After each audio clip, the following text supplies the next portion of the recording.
격 칼럼입니다. PGF의 아웃으로 한동안 대체 상대를 구하던 찰스 올리베이라가 마침내 새로운 상대를 맞이했습니다. 한국 시간 10월 12일 UFC 파이트 나잇 리우 이벤트에서 사루키안의 아버지라 불리는 랭킹 8위 마테우스 감롯과 붙게 됐죠. 사실 감롯은 이번뿐 아니라 항상 대체 선수 기회가 오면 자발적으로 나서던 파이터라 드디어 제대로 된 기회를 잡은 셈입니다. 아직도 이름값 높은 라이트급 전 챔피언 랭킹 4위의 찰스를 꺾는다면 바로 타이틀 도전자 라인에 합류할 수 있으니까요. 게다가 타격과 PGF와의 매치업보다 주짓수 대 레슬링 구도가 더 흥미롭다는 반응도 많습니다. 찰스 역시 고향 브라질에서 열리는 이벤트에 나설 수 있게 돼 감롯에게 고마움을 표시했고 직접 싸움을 받아줘서 고맙다라는 메시지까지 남기며 만족스러운 모습을 보였습니다. 물론 찰스 입장에선 애초에 PGF를 상대로 캠프를 꾸렸던 터라 아쉬움도 있었습니다. 타격가와의 경기라 타격 대비 훈련에 집중했다. 레슬러와의 싸움 준비엔 시간이 부족하다라는 뉘앙스를 비추기도 했죠. 그래도 최근 토프리아에게 KO패를 당한 뒤 빠른 반등이 필요했고 홈 대회를 성공적으로 치르기 위해 감롯전을 수용한 것으로 보입니다. 게다가 순수 리스크만 놓고 보면 랭킹 12 PGF보다 8위 감롯이 조금이나마 더 낫기도 합니다. 더구나 감롯이 과거 PGF를 이겼던 만큼 이번에 찰스가 감롯을 잡으면 굳이 PGF와 다시 맞붙을 이유도 없겠죠. 다만 PGF와 감롯은 스타일이 완전히 다르기에 상성상 쉽지 않은 흐름이 나올 가능성은 분명 있습니다. 감롯은 최근 5경기에서 4승 1패로 좋은 성적을 거두고 있습니다. 제일린 터너, PGF, 안뉴스 그리고 신성 클레인을 상대로 승리를 챙겼고 대누커에게만 패했죠. 사실 후커전에서도 나쁘지 않게 싸웠지만 후커의 끈질긴 압박이 더 높은 평가를 받았습니다. 또한 감롯 경기가 재미없다는 평이 적지 않아 이쁨을 덜 받는 분위기라 랭커인 감롯에게 언랭커 클레인을 던져줬다는 말도 나왔습니다. 그렇다 해도 감롯의 레슬링 자체는 진짜입니다. 커리어만 보면 ADCC 유럽 예선 우승 경력까지 있을 정도로 화려하죠.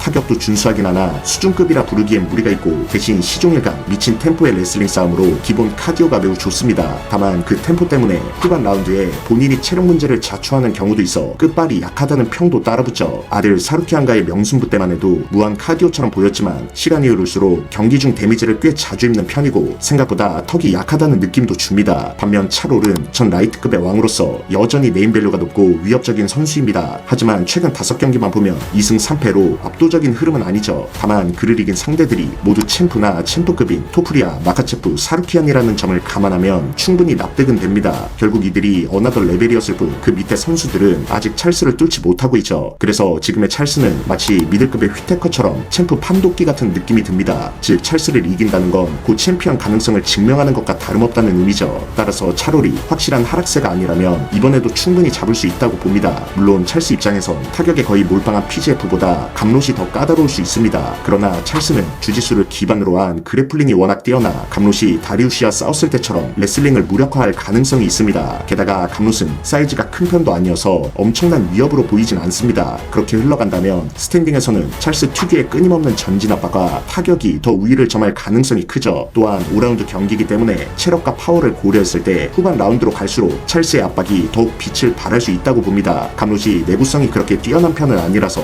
차롤의 죽창 같은 스트레이트에 제대로 걸린다면 경기 흐름이 급격히 기울 수도 있겠죠. 사실 감롯은 다리우시와의 경기에서도 뚜렷한 공격을 보여주지 못했고 결국 고전하다 패했기에 찰스 정도의 레벨이라면 못해도 스플릿 판정승 정도는 거둘 수 있을 거라 예상합니다. 오히려 클린치 싸움으로 끈적하게 흘러가면 갈수록 차롤에게 유리할 것 같습니다. 만약 테이크다운을 허용한다 해도 감롯의 꾸준한 레슬링 시도 속에서 찰스가 순간적으로 서브미션 캐치를 잡아낼 가능성도 있죠. 사루키안과의 경기에서도 잠깐 위험한 장면을 연출했듯이 그 특유의 날카로운 캐치가 이번에도 위협이 될 수 있습니다. 다만 최악의 시나리오로는 감롯의 레슬링이 제대로 통하는 순간 찰스가 사루키안 전처럼 라운드 내내 깔려서 컨트롤 당할 수도 있습니다. 주짓수 실력은 탁월하지만 하위에서의 움직임이나 리커버리, 이스케이프 능력은 상대적으로 부족하다는 평가가 있기 때문입니다. 다리우시가 벗어났다고 해서 차롤도 반드시 벗어날 거라는 보장은 없는 셈이죠. 결국 이 경기는 레슬링 성공 여부가 가장 중요한 관건이 될 것입니다. 여하튼 감롯은 직전 경기에서 승리하긴 했지만 랭커 신분으로 언랭커 클레임을 받아야 하는 굴욕을 겪었습니다. 이는 UFC가 감롯의 가치를 다소 낮게 평가한 결과라고도 볼 수 있습니다. 실력은 확실한데 노잼 경기력 때문에 이런 대우를 받는 파이터들이 종종 있죠. 심지어 타이틀 전선에 있음에도 기회를 못 받는 경우도 있고요. 그래서 이번 매치는 차롤에 마땅한 상대가 없다는 현실적인 이유도 있지만 동시에 얼랭커를 던져줬던 것에 대한 보상 차원도 있을 수 있습니다. 어찌됐든 이번 경기는 양쪽 모두에게 엄청난 분수령이 될 전망입니다. 감롯은 패배한다면 타격이 너무 클 겁니다. 연패로 이어질 경우 UFC에서 머지않아 퇴출될 수 있다는 말까지 나오는 상황이라 이번이 사실상 중요한 기회일 수도 있습니다. 반대로 차롤 역시 패한다면 토프리아에 이어 2연패를 기록하게 되고 게다가 게다가 랭킹 8위에게 졌다는 점에서 타이틀 전선에서 멀어질 리스크가 큽니다. 이후엔 자레야, 패디 핀블렛이나 데누커 같은 상대 혹은 다시 PGF와 싸우며 하락세를 이어갈 수도 있겠죠. 그러나 여전히 많은 이들은 찰스를 이기려면 챔프급 파이터여야 한다라고 생각합니다. 만약 이번 경기에서 승리한다면 대체 선수를 받은 만큼 UFC가 정식 타이틀전은 아니더라도 맥스 할로웨이와의 BMF 타이틀전 같은 흥행성 있는 매치로 밀어줄 가능성도 있어 보입니다. 과연 차롤은 자신의 홈에서 자신의 자리를 지켜낼 수 있을까요?